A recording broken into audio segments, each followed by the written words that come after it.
I used to worry about my key fob not working when I went to open the door. Like, I'm the key fob now. Right? I'm about to go home and say that. I'm going to walk around the house. Hey, wait, Christina, I'm the can we key just drop the fob. mics on the ground? Leader of the lions, pick of the litter. Against the strongest, I'm alive and remain a victor. My battle scars that show that I am far from a quitter. Went through it all enough, still striving, that makes me a winner.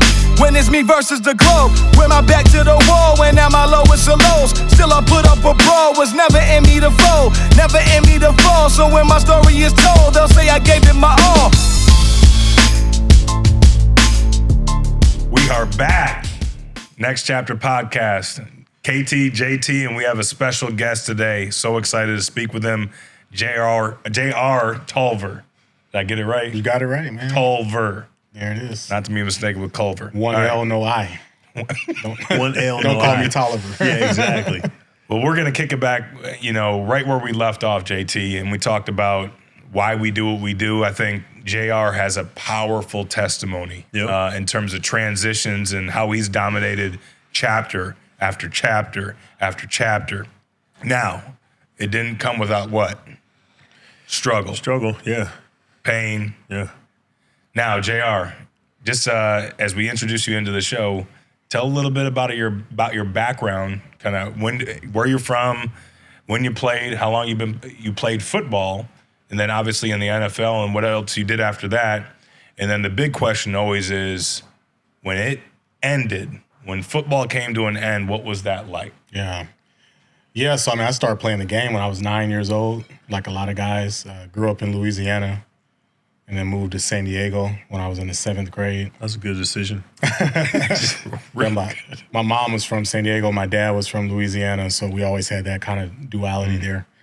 But I grew up in San Diego and ended up getting a scholarship to San Diego State. Played there for 5 years, and I ended up getting drafted to the Dolphins in the 5th round in 2003. So that was kind of like the start of my pro football journey, was with the Dolphins. As a 5th round pick, I came in very confident, making a ton of plays. But for whatever reason, and this wasn't really explained to me when I went into the league, I didn't know that there was a difference between active and inactive. I thought it was just active and practice squad, right? And so I made the team, active roster, but I was basically inactive all year. I lived that life. Did you? Yep. Yeah. So, and that was kind of trippy for me because So show up in the locker room, Yep.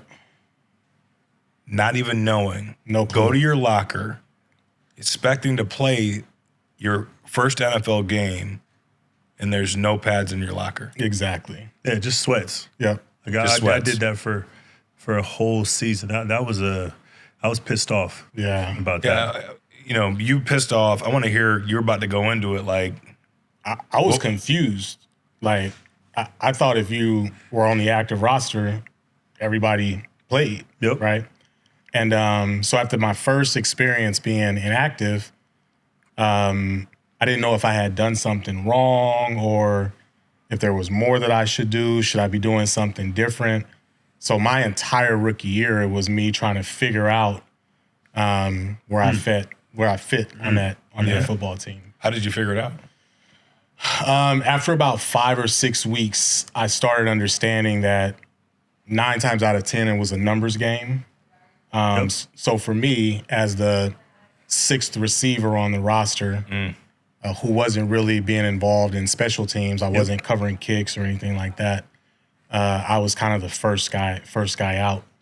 I wanted to get on the field if I could have. Like, I wanted to get on the field, but I kind of wrapped my head around, okay, this is what they mean by the business of football. That was like my first taste at it. So I have a question. This is the thing it's important. I love that we get a chance to talk with guys that played so we can get insight, because the person that's listening that didn't play would be like, what do you mean? It took you 6 weeks in the National Football League to kind of start figuring out. Like, sometimes people don't get that things aren't always as clear, or things that happen in other workplaces are different there. Like, did no one have a conversation with you? Were you asking and getting nothing back? Like, give me a little insight into like what that was. Yeah, man. Honestly, as a 5th round draft pick, I didn't want to make too much noise because I didn't want a reason for them to. Like, I was afraid, right? Like, I felt like I barely made the team. Yep. And so for me, I just wanted to kind of do what I needed to do to, like, you know, when my key fob hit the building, the door would open up. Just keep that. Just keep that. But hang on a second though. You can be that way, right? Maybe you didn't want to ask coaches, maybe people around the building. But we always talk about people and like how they help guide us, right? And how that can be your greatest strength. Was there anybody in the locker room that you can remember that maybe that gave you a conversation where you're like, man, that's the clarity, or maybe that's the information I needed to really rewire the way I'm thinking, and so I can move forward in this type of way? Was there? We had a veteran locker room, or veteran receiver room. We had James McKnight, who was a veteran by then, and Chris Chambers, Darius Thompson was a guy that they had just brought over from the Redskins. He was his first year there. But honestly, I don't know. I did feel like I felt on an island a little bit. And maybe that was me, right? Maybe it was me not being inquisitive enough or curious enough or putting myself out there enough to say, hey, man, I'm confused. Can you help me out? That first year in the NFL for me, it was a little surreal. And I just wanted to make sure that I did everything that I needed to do to, like, oddly enough, stay under the radar. Yeah. Because, again, I kind of felt like I snuck onto the roster a little bit. Yep. Looking back on it, that was not the case. Like, being a 5th round draft pick is an open invitation to come in and just be the man. Like, you look at Stephon Diggs. Stephon Diggs was a 5th round draft pick. Antonio Brown was a 5th round draft pick.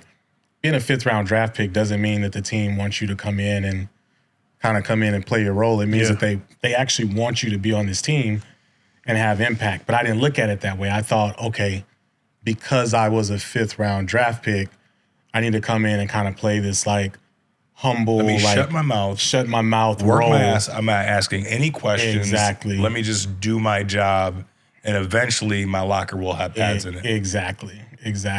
And it never happened, right? So I played in the National Football League for 4 years, 4 seasons, and I never, not once, played in a NFL game outside of preseason.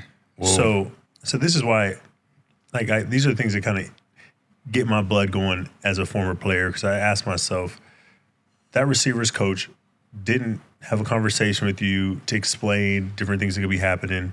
So you go from this first year. So what happened the second year or the third year or the fourth year? Like, now I'm interested. Yeah, so my first year, for the first 10 weeks, I was active 1 week out of 10 against the Indianapolis Colts, but I didn't play. Okay. So they never put me in the game. Yep. I never played. And then week 10, I had a partially torn patellar tendon. And so I had it. I had season-ending knee surgery. Yep. So I finished the year on IR, on injury reserve, with the plan that this is what was explained to me. We want you to be a part of our plan in the future. We know you have this bum knee. Let's get it scoped. If there's something that needs to happen to it, let's fix it so you can rehab and be ready for next year. That sounded like a great plan to me as well, because my knee had been bothering me. So they fixed my patellar tendon. But what I realized was it was a lie.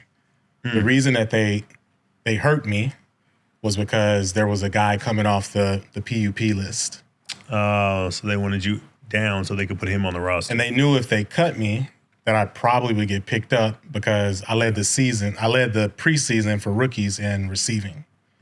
So looking back on it, I'm like, okay, this is my second football is a business moment. Yep. They basically said, get the surgery because we have you in our plans for the future. But the reality is they wanted me to get the surgery so they could release me to IR and then add back. It was David Bowens at the time to the PUP list. So to JT's point, take us further. Yeah. What's Surgery. 3? By the way, I had it partially torn. Yep. So you Patellar get tendon. it. Yep. 3 surgeries. Never really been fixed. 100%. So I get the surgery. I'm rehabbing in the off season, working my butt off to get back. I come back probably a little too early. I came back in OTAs because, again, that was kind of the plan. Looking back on it, I should have waited until training camp to actually try to come back and compete. But I came back during OTAs, and then I got cut. So I went through preseason my second year, and I got released. And they decided to put me on the practice squad. Okay. So I finished my entire second year on the practice squad with the Dolphins. Man, Third year. Our stories are kind of similar in that. So then my third year, This is awesome. Nick Saban was coming in. So Dave Wannstedt got fired. Nick Saban was the new coach. Again, I felt really good about my opportunity to compete. Although I was on the practice squad all year, I never stopped doing what wideouts do, which is make plays, right? Work hard, make plays. So I felt like I had a good year to show these guys, I can play at this level. It just wasn't my time. And so when Nick Saban came in, he was like, I want you to go to NFL Europe and get some experience because you didn't play. And I was like, fool me once, shame on. Yeah, Shame on you. You're not gonna fool me again. You know what I mean? Exactly. So now by this time I was in number 3, right? And I'm like, okay, first business decision, you got me. Second business decision, you got me. This time I'm gonna make the decision. Yep. So when they told me they wanted to send me to NFL Europe, in my mind I said, if you guys wanted me to get experience and play, you could have played me this year. Yeah. We were 4-12. Yeah. Like if you wanted me to play, you could have played me this year. So I felt like they were sending me to Europe to get that roster exemption, right? Because you know how when you go to Europe and you come back, you don't count against the 95 or whatever it was. And I was like, I'm not going to do it. And my knee was still not fully 100%. So going to Europe and playing 10 weeks over there and then having to come back and jump right back into camp, I just felt like it wasn't the best thing for me. So I called my agent and I said, hey, is there anybody else out there that is interested? And so the Carolina Panthers raised their hand and signed me. So I went and did off-season with the Carolina Panthers my third year. Mm-hmm. And then so the fourth year, you were with the Panthers? So my third year, I got released by the Panthers. Yep. So I went back to San Diego. And then about the sixth game of the season, the Cowboys called me. I went in, worked out for the Cowboys. They signed me on the spot. So I finished my third season on the practice squad with the Cowboys. And then Now 4. Now So 4. this is We're dealing with a lot of transitions here, yeah. right? And we're gonna circle all the way back, but finish your. So my fourth season, again, went into camp with the Cowboys.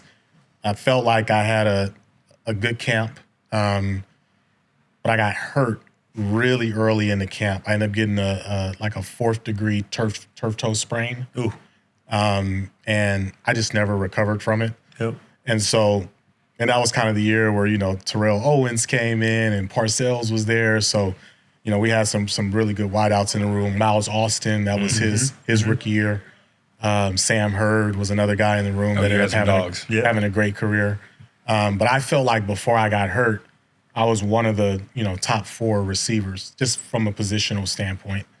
But when I got hurt, I really couldn't compete anymore. So the Cowboys ended up releasing me.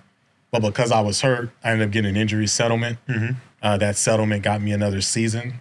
So that was my fourth year in the NFL. Wow. And that was it. That was my last shot. That was the last opportunity. It wasn't I had your to play. last, though. Well, I played in Canada for a year. Let's dive in, JR. Don't leave out details. I played in Canada for a year. I played arena football for a year. And oddly enough, I needed those 2 years of playing and competing and succeeding to really work kind of the football thing out of my system to a certain extent. I think what's great about your story is this is a more realistic NFL story. Most people that are fans, most people that I talk to, they don't understand this journey. They don't understand that most players play 3 years or under. They don't understand what the highs and lows are like of playing really well or experiencing an injury or maybe not being the special team coach's fit and having to go through that up and down part of it. But I want to know, like, when you were done, right? And you know, we're talking about transitions, and we're going to get into those football ones. But can you give me some insight into what it was like being done for you emotionally? Yeah. So when I decided to go to Canada, most of it was because I was depressed from being cut by the Cowboys. That's You real. know, that point in time when I got released by the Cowboys, got the injury settlement for the Cowboys, that was the first time that I wasn't on a roster since I was 9 years old. Right. And it felt like that would be the last time I ever played football. And that was tough. I mean, I remember being at the house. I had a roommate, Akbar Bajabiamila. He and I had been best friends since we were 18 years old. He got cut by the Raiders and I got cut. So we both ended up home at the same time, but then he ended up signing with the Chargers. Okay.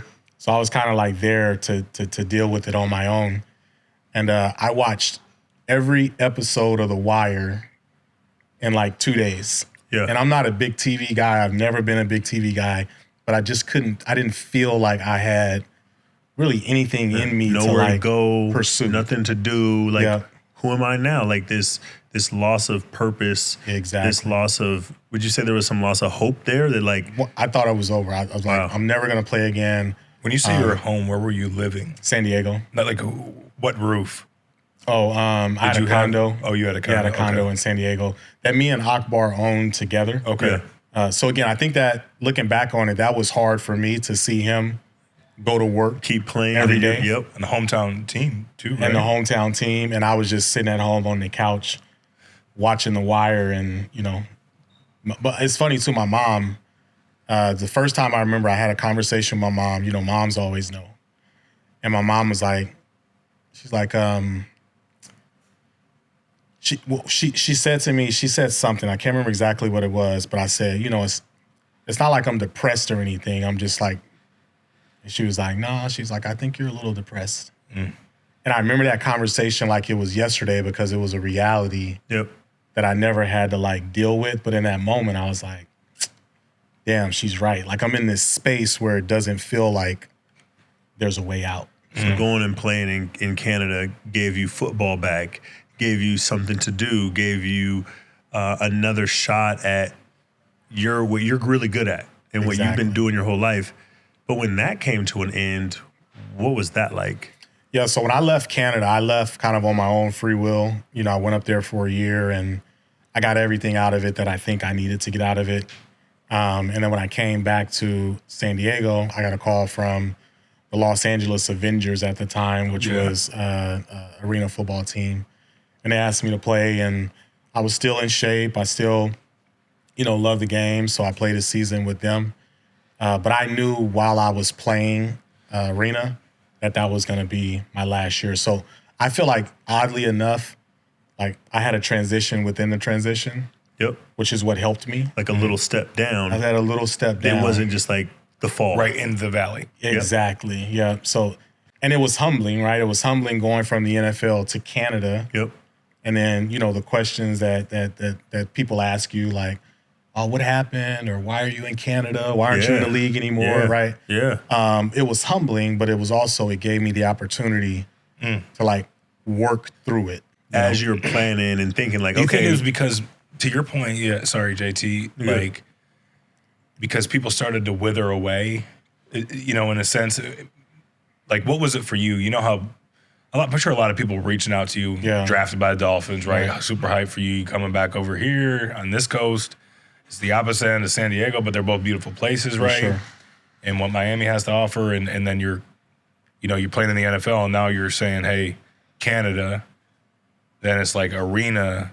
Do you think that gave you a gradual decline in terms of people not reaching out as often, people not celebrating you processing it yourself psychologically in your head, maybe thinking about, hey, when this thing is over, because it's looking like it's getting close, what am I going to be doing next? Did those seeds start to get planted? Absolutely. I was on a flight going to Canada. I've always been entrepreneurial, so I knew I wanted to start a business. I didn't know what I wanted to do, but I was reading Entrepreneur magazine, and I saw an ad in the magazine for a business. It was a consulting company. And I was like, oh, that sounds pretty cool. This is while I was going to Canada. So for the first time, I had started processing my mind around being without football while I was actually playing the game. Yeah. Yeah. So you started, like, that was that period of when you're like, okay, let me start getting prepared Exactly. for this next step. So then you're done playing football. What's that like for you? Did you go with the consulting business? Did you know what business you wanted to start? What was life like for you in that point when you're like, okay, no more cleats? Like, take those cleats. They're going in the trash. Now what? Like, what were you doing then? Man, it's crazy, Jay, because like I basically was like, I'm done with football. I'm gonna go into business. Yep. And then I got into business. I started the consulting company, and I sucked at it. Like I did. Like Yeah. I've never had to. You know, I was talking to my mentor about this the other day. The hardest part I think about being an athlete transitioning into at least an entrepreneurship is having to ask people for stuff. Yep. Going on the offense. Because you are used to people asking you for everything, Yep, right? yep. So when I started this business, I don't know what I was thinking. It was a consulting company. I had to go out and get clients. I had to learn how to ask people for their business. I had to learn how to, Yeah. and I just was not comfortable with it. I wasn't comfortable cold calling. I wasn't comfortable reaching out to people Yep. because I'm like, I'm JR, like, you Yeah. know, you should know who I am type of thing. But you don't remember me? You don't remember me? Yeah, like, you should be calling me, asking me to do business with me. But that was tough for me. So my first business, I struggled because it was a sales job, and if you don't ask in sales, you probably ain't selling much, Yep. you know. And so I ended up getting a job. I ended up going back to the safety zone. I got a job at a high school, Sage Hill School in Newport Beach, as a head football coach and an athletic director. And that actually gave me time to learn business in a way that it was still, it gave me time to process through some of the things that I needed to be as a business owner. Yeah. Those skills that I just hadn't developed. Talk yet. about those skills though, right? Because I think sometimes we just bypass them very quickly. Right. Like, man, I gained those skills that I had to learn the business. Like, let's go into like the skills portion. What did you need to learn when accepting that role as a football coach and an AD that really helped you elevate and evolve that you could not obtain while you were playing football? So it was really just context. You know, when you think about what it means to be a business, we're usually attaching, there's a book that I read called The Entrepreneur's Myth, the E-Myth, right? So it says, Sally is a great baker. So Sally decides to open up a bakery, right? Because she's a great baker. Well, when Sally opens up the bakery, she doesn't realize that in order to be a great bakery, she has to understand business.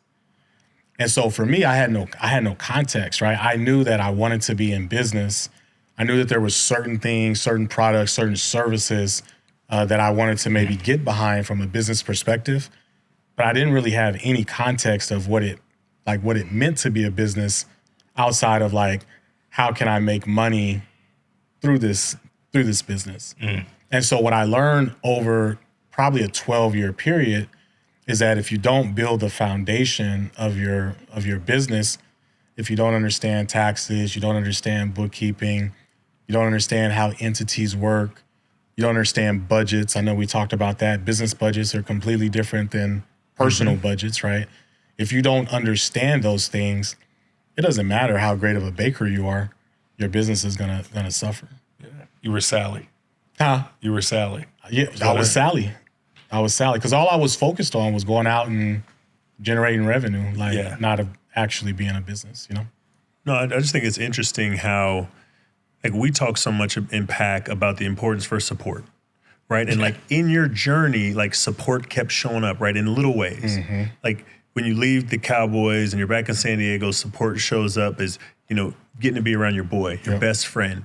And even though there was some challenge, right, some feelings you had because he's still playing and you're not, but bam, like when you were tumbling, boom, there's some ground under you. Absolutely. And then you're missing the game, you go off to Canada, bam. Gives you enough support to start planning the next step while still be doing something meaningful. Right. Then you come back to San Diego, you start a business, that doesn't work. I'm tumbling again. But then support shows up because you get to go back to what you called your safety net.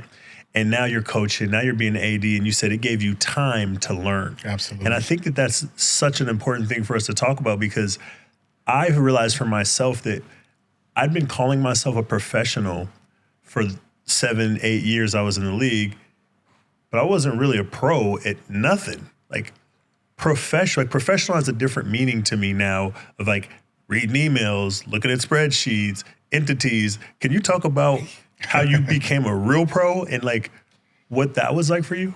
So before you go, could you, I know a little bit of JR's story, so I'm going to need you to kind of integrate when you pulled up your cash flow statement on your phone and your notes. Yeah.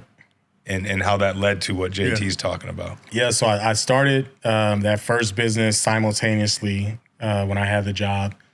It was the greatest thing for me at the time, because I was running the business because I wanted to, not because I had to. Like, my job was taking care of everything. This was something that I was very passionate about and curious about, and I wanted to invest the time in figuring it out. So it gave me runway, right? It gave me the ability to learn as I went without crashing. There you go. But then I got to the point where the job and the business, they started kind of competing for each other. I like that. And so I decided that my long-term goal is to be an entrepreneur. Mm-hmm. So I ended up quitting my job and selling my company and going to start another company. This first company was bootstrapped. Everything came from me. This second company, I went out and raised money. I raised money from friends. I raised money from family. I went to the Notre Dame business plan competition, got third place, raised a little bit of money from their investors. And so I felt like, okay, I'm taking the next step in business. But you can't be casual when you're dealing with somebody else's money.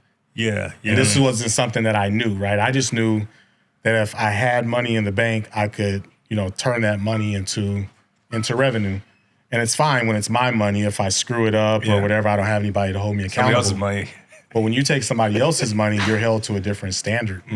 And so that was when I realized, when I got into that, I realized that foundationally speaking, I really didn't understand business. I didn't understand financials. I didn't understand how entity structuring worked. I didn't understand all of the back end stuff that makes a business. And it caught up to me. That business ended up failing. One of my biggest investors was one of my best friends. We don't talk anymore. So there was that was my first real true crash. Yeah. Like, that business was the business that really made me take a step back and say, you can't play business. Like, if you're going to do it, you need to be a professional. Yep. Jump in, dive in, do it, immerse yourself in it, because there's no such thing as playing business. You either are or you aren't. And so what's really interesting is, like, just thinking about your story, right? All these start stops, all these almost right there's Right there. getting closer. You sell a business and you're like, this is great. Now I'm going to start another one. And then you take another gut punch.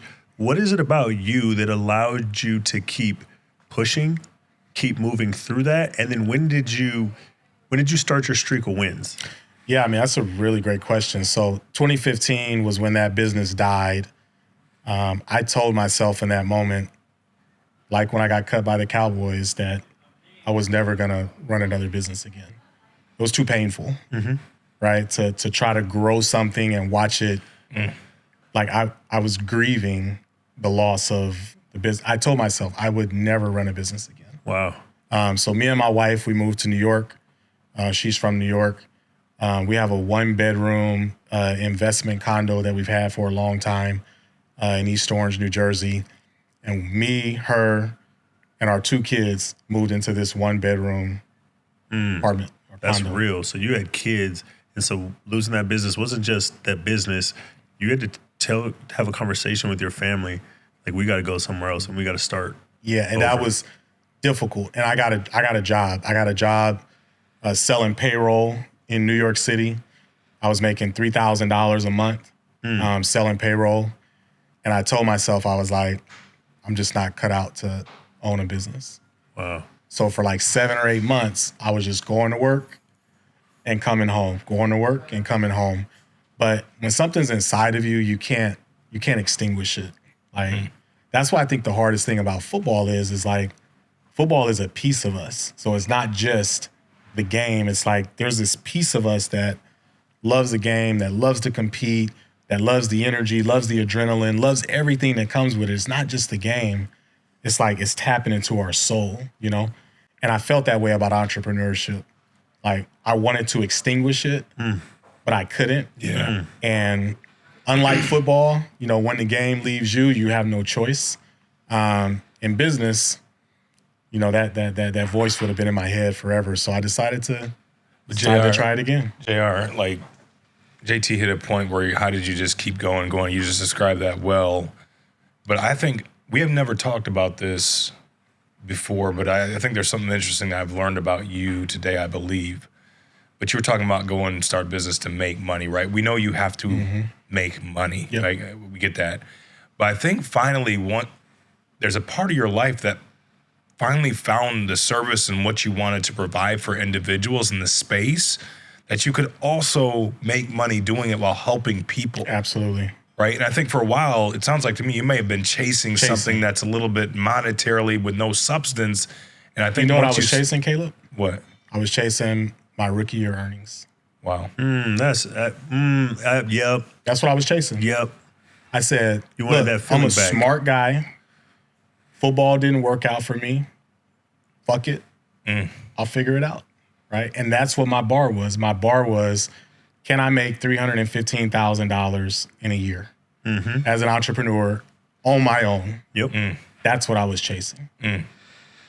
Talk about that, though. Like, talk about how, I mean, where you are now, like, what do you do and why, like, you're serving right now, right? Yeah. Talk about the business that you built, but also, like, what has it afforded you to do in a space that you get to educate young JRs in a room about something you knew nothing about in the very beginning and made a lot of mistakes, but now you get to pay it forward. For sure. And change the trajectory of men and their families, because you don't just work with them, you work with their parents too, because you want to elevate everybody. 100%. So what I realized was I went through a organizational leadership class at the University of Green Bay, Wisconsin, right? Paid for by the trust. Appreciate that. Yep. I went to that, and for the first time, it made me think about like who I was on the inside. And it was a 18-month class, and the entire goal of the class was to be able to distill your purpose down to 2 words. And I had never even thought about it. Matter of fact, I remember asking Dr. Fred about a couple of months into the class, I said, can you just tell me what to do? Because I like this information and it's cool, but I'm trying to like get to the next step. So just tell me what to do so I can do it, so I can like get out of this and get into that. Yeah. Like here, I'm hungry, dude. Right, I want like to just move tell me forward. what to do. And he's like, I can't tell you what to do. He said, this whole process is about you figuring out, you know, who you are, therefore what you want to do. And so, you know, I've told Caleb this before. My background, my relationship with money wasn't very good because of how I grew up, right? Like I grew up in a household that we had some money challenges for a couple of different reasons. I won't go into it, but looking back on it, I realized that my relationship with money was like highly like affected or driven by what I saw growing up as a child. Right? So here I am chasing money. I don't have a great relationship with money, and I don't even know what my purpose is. So once I started that class and I finished it, I realized that my purpose is to facilitate collaboration.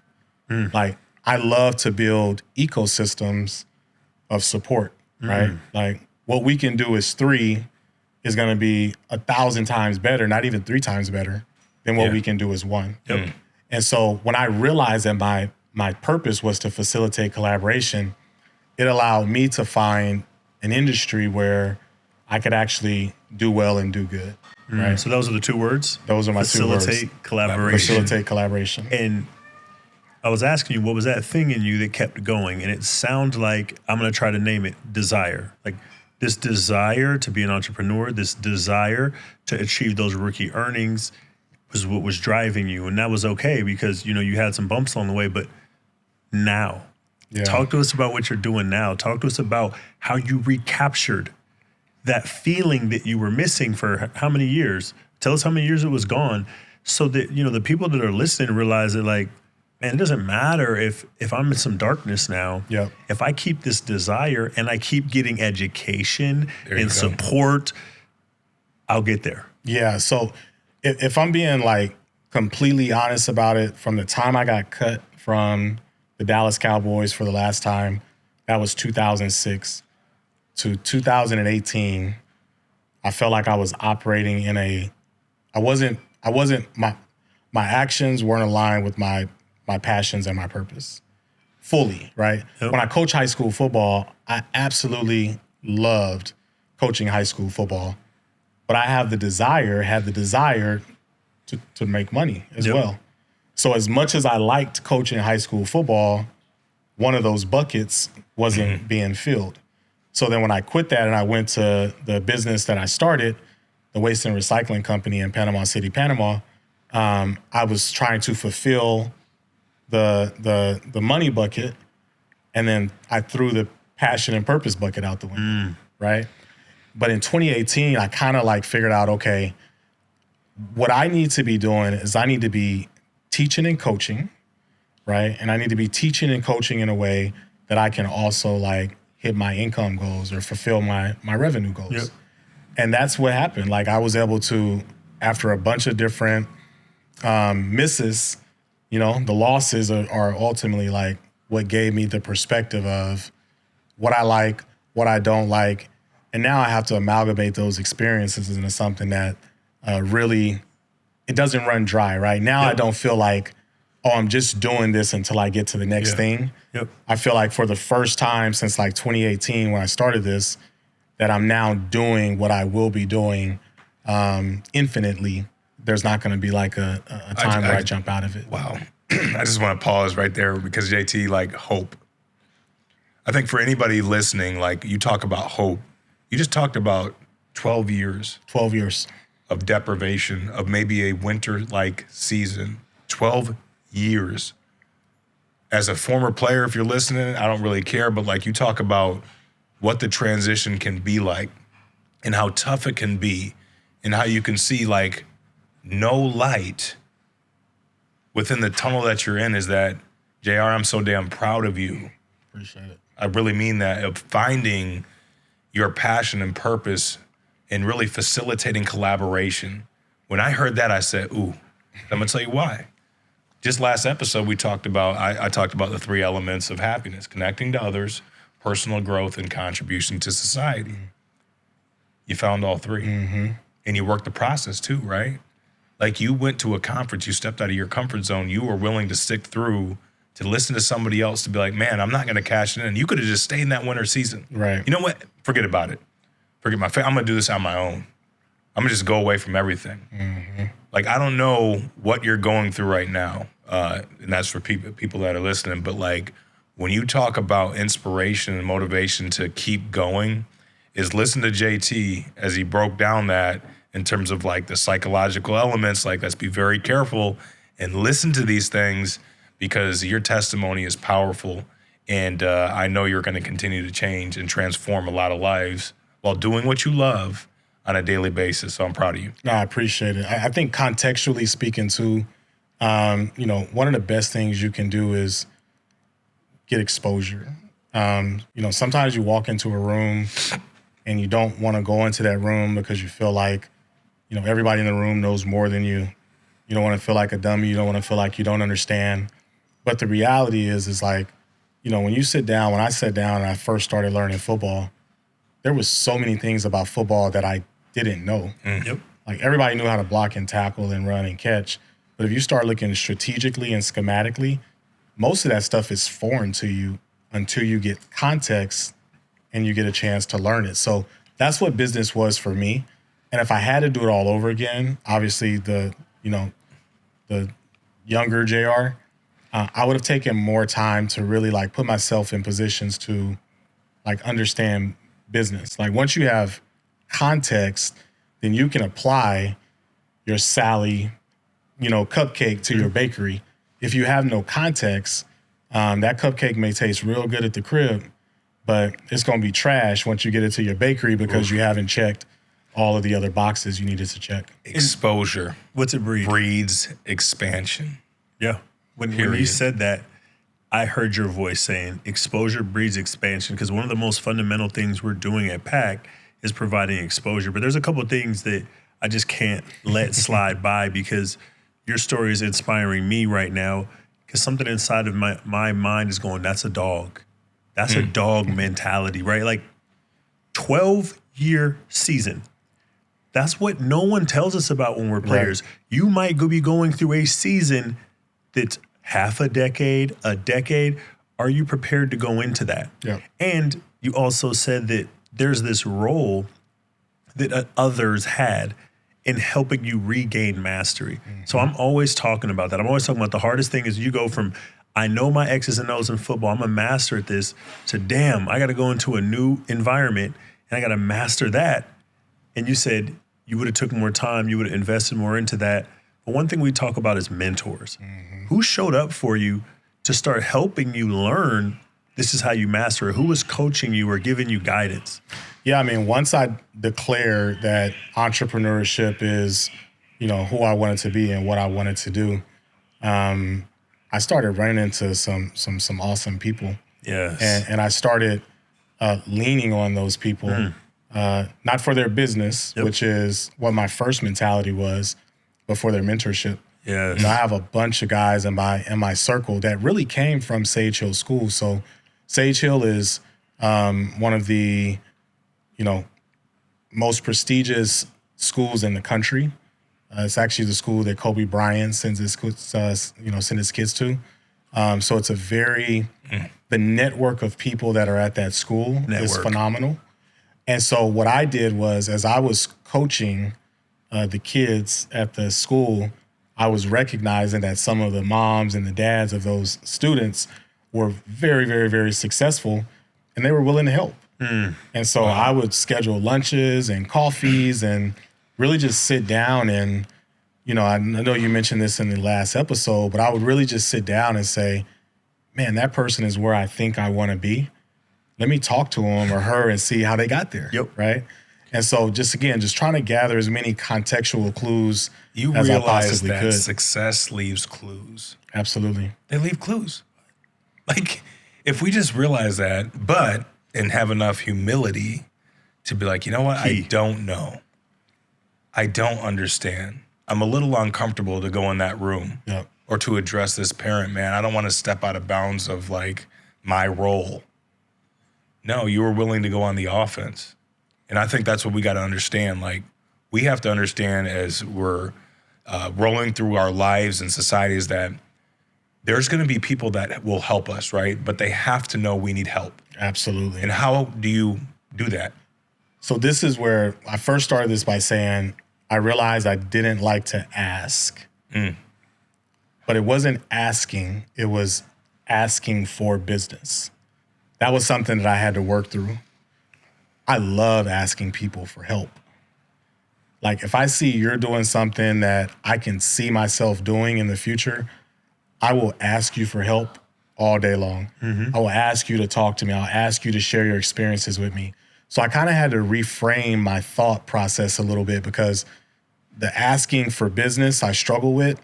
The asking for help I've never struggled with. So I really invested my time into asking my network to share their experiences with me so that I could gain as much context as I needed to. Amazing. I mean, I know I'm sorry, we're going to go a little bit over time on this one, but I have to ask you. I think one of the hardest things about transition is that sometimes as pro players, we don't want to admit or face just how hard it's going to be, or people aren't telling us just how hard it's going to be. Like, I'm 6 years into my transition season. And when you said, when I was 12 years till I got to where I was like, okay, this is kind of, but it makes sense because with your sport, it probably took you about 12, 10, 15 years to get you where you wanted to go. Wow. Can you talk about not in a way that, because you've done it, right? There's so many examples that you've done it, but just the actual grind that it's going to take, the challenge, the difficulty with transition, so that there's no confusion about what this next climb is going to be like. You know, there's no destination. Like, to me, that's, as an athlete, that was the hardest thing to wrap my head around. Because when you're an athlete, you're always working towards something, right? There's a season that you're working towards, and at the end of the season, you will know if you were successful or not based off the result. And if you weren't successful, you just start over. And if you were successful, you start over.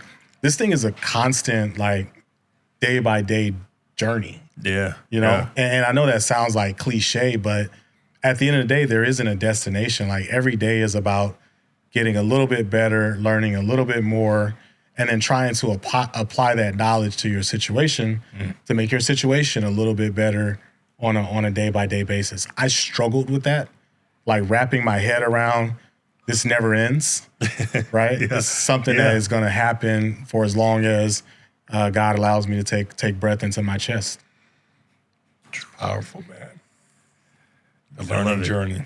I'll tell you what, I just appreciate your time. I appreciate your transparency, your vulnerability, your story, how you've continued to dominate each chapter, even though the chapter 12, for the 12 seasons that you dealt with of life, were very tough, man. But it's awesome to watch you come out on the other side, knowing that, JT said it, the same work you put in on the football field and how long it took, and now boom, now you're on the other side of like, man, I think I understand this, and I'm going to take it day by day, brick by brick, and I'm going to build one hell of a foundation for me and my family. You know, amazing. The greatest part about this is nobody can ever take it away from me. That part. It's now yours. It's mine. You're not working for them. They can't remove you and take your mastery from you. They can't bring out tryout players every Tuesday to take your spot, to walk around your locker room. I used to worry about my key fob not working when I went to open the door. Like, I'm the key fob now.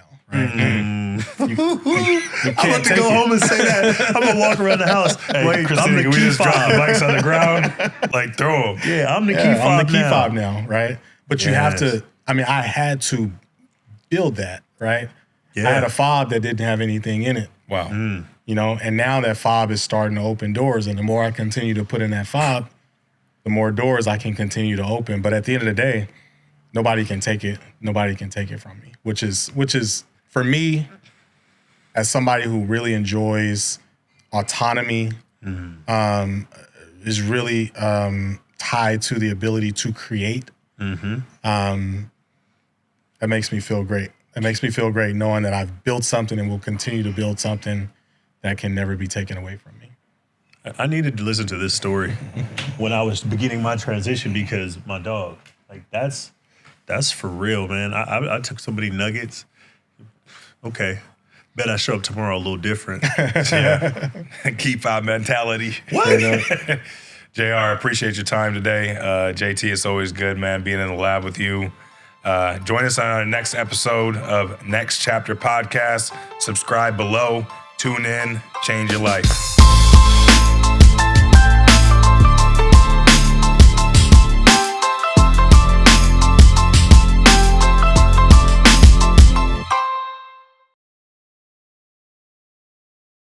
Manhattan clam chowder or New England clam chowder? I don't know the difference. What rock you been living under, son? You know the Same difference? rock I've been under. Manhattan and New England? I know. I'm I've from had New California. England. All right, broccoli cheddar or tomato Broccoli cheddar. from Panera. Panera. You look like a Panera guy.